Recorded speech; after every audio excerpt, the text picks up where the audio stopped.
Okay, so like, have you ever like stepped out of the house, maybe not feeling like totally put together, and you get that like twinge of self-consciousness? No. Yeah, well, amplify that feeling by like 1,000, and you might be approaching what it's like for many in South Korea. Today, we're diving deep into the pressure to conform to beauty standards in South Korea. Yeah. And it goes way deeper than just buying like the newest lipstick or whatever. Right. We're using journalist Elise Hu's book, Flawless, as our guide. She actually lived in Seoul, so she's sharing firsthand experiences. Oh, interesting. Okay, so get this. Right off the bat, Hu shares this story about, well, giving birth. Okay. You'd think, like, that's a pretty vulnerable moment, right? Yeah, absolutely. But she felt this pressure to, like, cover up. And not for practical reasons or anything, but, like, there's this sense that even then, a woman's body is subject to judgment. Like, even postpartum. Wow. It's like this unspoken rule. Yeah. You constantly have to present a certain image. I see. And it gets, well, more intense. It talks about another time she was on the subway. It was summertime. She's wearing a sleeveless dress, breastfeeding.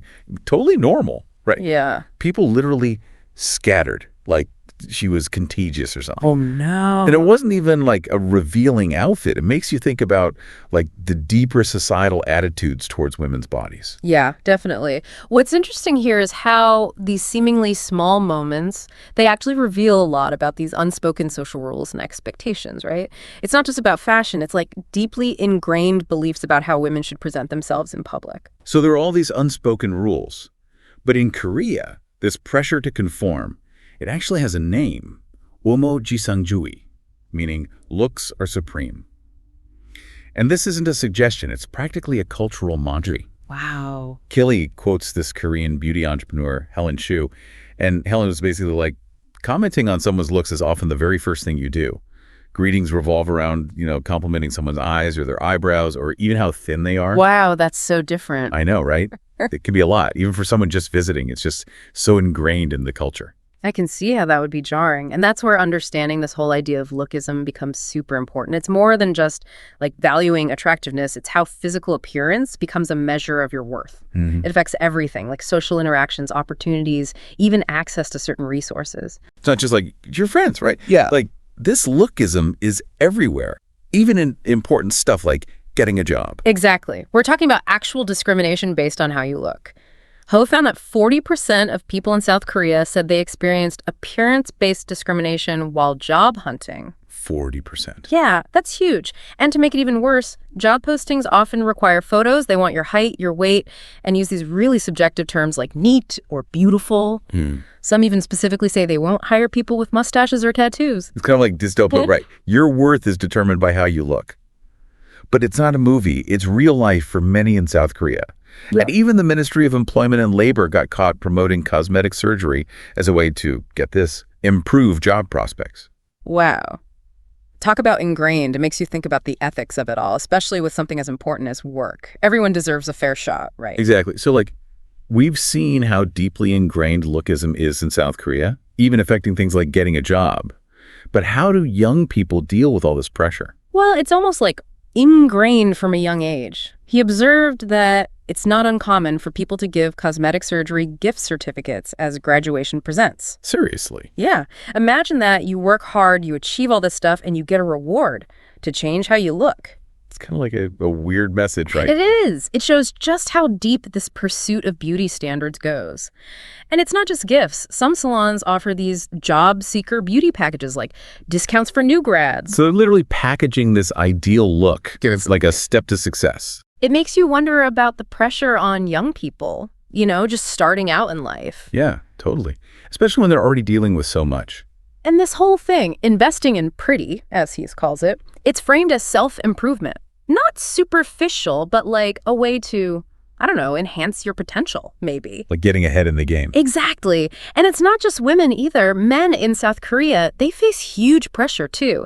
Height, muscles, perfect skin, it's all valued, seen as necessary for success, especially in competitive fields. So it's like everyone's caught up in this, no matter who they are. It's everywhere. Media, ads, even just conversations you overhear. And then there's the influence of K-pop and K-dramas. Oh yeah, K-pop, huge globally. Exactly. But they present these, Idealized beauty standards, flawless skin, perfect features, the whole 9 yards.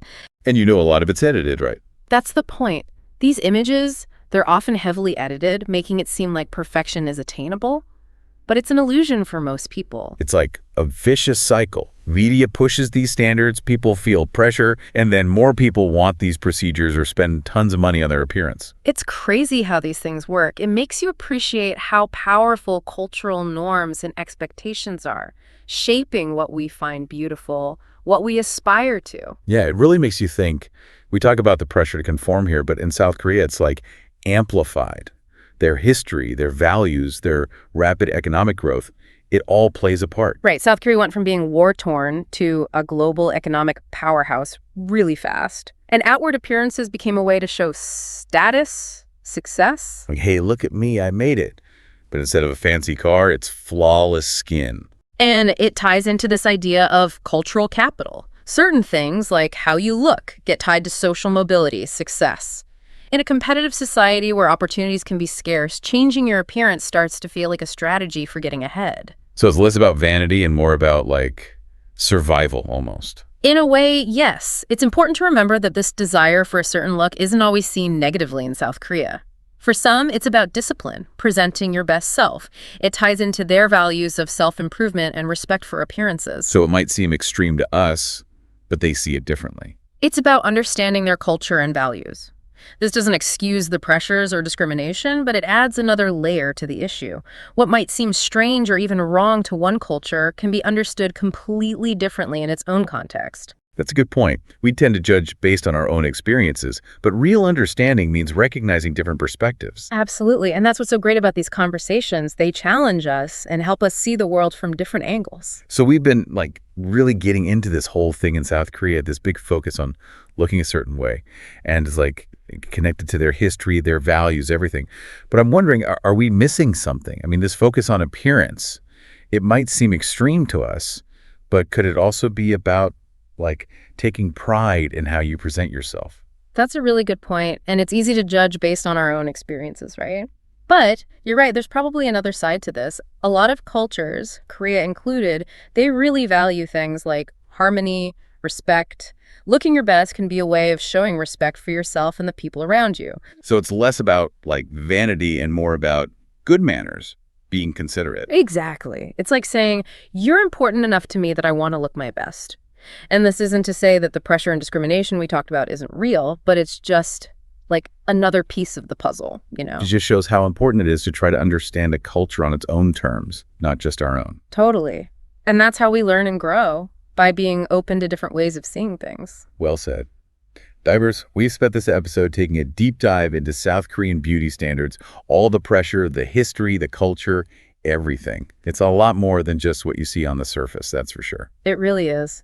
It's amazing how all these things come together: societal expectations, cultural values, even a country's economic development. It all affects how we see beauty and how we present ourselves to the world.